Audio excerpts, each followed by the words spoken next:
Galeri kreasi daur ulang sampah yang diberi nama Bengkel Seni ini adalah milik SMA Negeri 5 Sinjai. Di bengkel ini tersimpan ratusan karya seni yang dihasilkan oleh tangan-tangan kreatif para siswa. Karya seni beragam bentuk ini terbuat dari bahan sampah yang beragam, mulai dari sampah kertas maupun sampah plastik.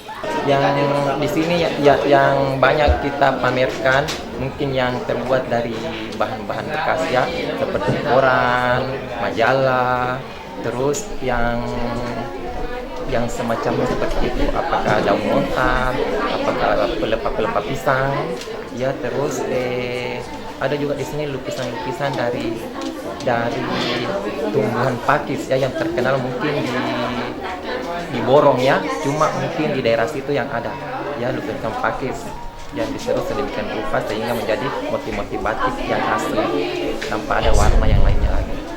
Tidak hanya dipamerkan di sekolah, karya seni siswa Semanli ini juga telah banyak dipamerkan di berbagai event-event penting daerah. Dipamerkan juga pada Hari Jadi Sinjai. Yang di Jadi Sinjai biasa setiap tahun kita tampilkan karya-karya anak-anak memang yang siap tampil betul di situ.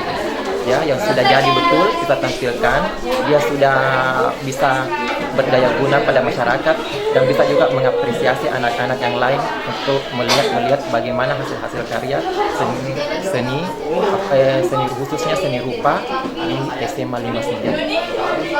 Pernah juga ikut pameran di Makassar. Ya, pameran di Makassar di situ.